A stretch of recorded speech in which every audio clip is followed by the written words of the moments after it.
Hello dear students, welcome back to my channel Physics SPC CBSE board exam paper 2024 का question number 21 का solution code number 042 in normal adjustment important word है for refracting telescope the distance between objective and eye lens is 1 metre if the magnifying power of telescope is 19 find the focal length and objective lens of the eye lens. ठीक है, objective और eye lens की focal length पूछ रहा है। Solution, सबसे पहले आप एक काम करिए, एक फिगर बना लीजिए रफली थोड़ा सा। एक ऑब्जेक्टिव लेंस बनाइए और एक आई लेंस बनाइए। ऑब्जेक्टिव लेंस की फोकल लेंथ टेलीस्कोप में ज़्यादा होती है और आई लेंस की कम होती है। इसका अपर्चर बड़ा, इसका छोटा। ये ऑब्जेक्टिव लेंस और ये आई पीस। ठीक है, इसकी फोकल लेंथ एफ ओ जो कैलकुलेट करनी है, इसकी फोकल लेंथ एफ ई ये भी कैलकुलेट करनी है। जैसा कि हम जानते हैं कि टेलीस्कोप में दूर के ऑब्जेक्ट को देखते हैं, तो दूर में हम कितना दूर मानते हैं, हमेशा इन्फिनिटी पर मान के चलते हैं। तो एक रेज आप ऑप्टिकल सेंटर से निकाल लीजिए ऐसे, और एक रेज इसके पैरेलल बनाइए आप। और ऑब्जेक्ट इन्फिनिटी पर है, that means object infinity distance पर रखा है बेटा। एज्यूम कर लेते हैं हम ऐसा।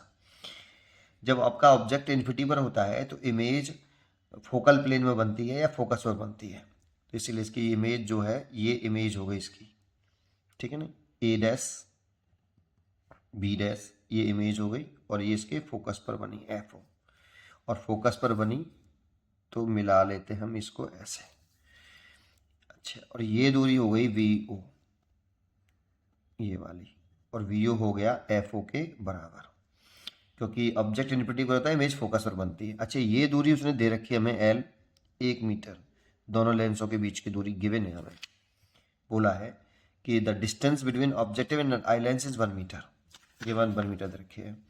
अब जानते हो नॉर्मल एडजस्टमेंट का मतलब क्या है? नॉर्मल एडजस्टमेंट टेलीस्कोप की वह पोजीशन है जिसमें फाइनल इमेज इनफाइनाइट पर बनती है। तो इन नॉर्मल, ये इंपॉर्टेंट वर्ड है यहाँ पे, इन नॉर्मल एडजस्टमेंट, एडजस्टमेंट का मतलब है कि जो आपकी फाइनल इमेज बने वो इनफाइनाइट पर बने।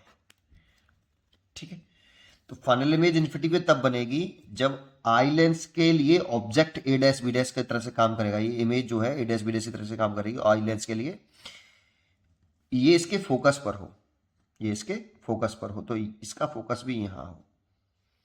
तब जब आपका कोई ऑब्जेक्ट लेंस के फोकस पर होता है तो इमेज इन्फिनिटी पर बनती है। तो यहां से एक रेज ऐसे जाएगी और एक रेज ऐसे जाएगी, और ये रेज फिर इन्फिनिटी पे जाके मीट करेंगी दोनों, ये ऐसे, क्योंकि ये पैरेलल है इसीलिए ये आई लेंस के फोकस से होके जाएगी ऐसे।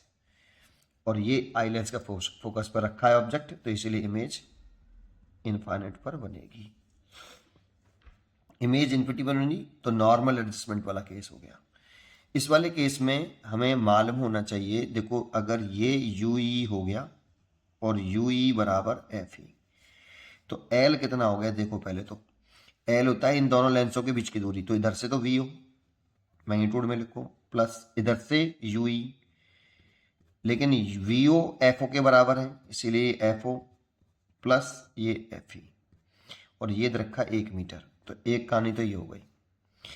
दूसरी हमें मैग्नीफाइंग पावर दे रखी है नॉर्मल एडजस्टमेंट वाले केस में। वैसे तो मैग्नीफाइंग पावर का जो जनरल फॉर्मूला होता है ये होता है F O upon F E plus F O upon V E, ये मैग्नीफाइंग पावर का फॉर्मूला होता है ये।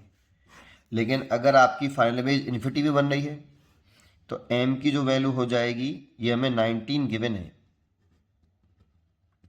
और यहां रख देंगे तो एम बराबर F O upon F E रह जाएगा, क्योंकि वी ई इन्फिनिटी रखेंगे if V E is equal to infinity, infinity रखेंगे तो ये जीरो हो जाएगा इतना वाला, तो एफ अपॉन एफ ई, और एम दे रखा 90, ये हो गया F O upon F E. इसका से मल्टीप्लाई कर लो, इसे इक्वेशन नंबर 2 मान लो।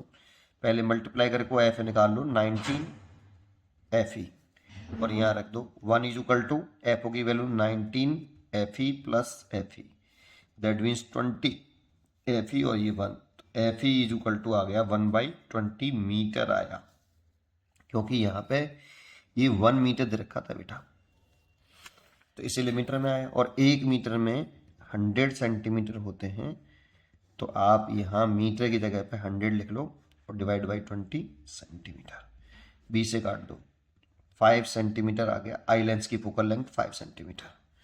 और फ्रॉम इक्वेशन इसे सेकंड डालो, from equation second FO is equal to 19 FE, तो 19 इंटू 5 तो 95,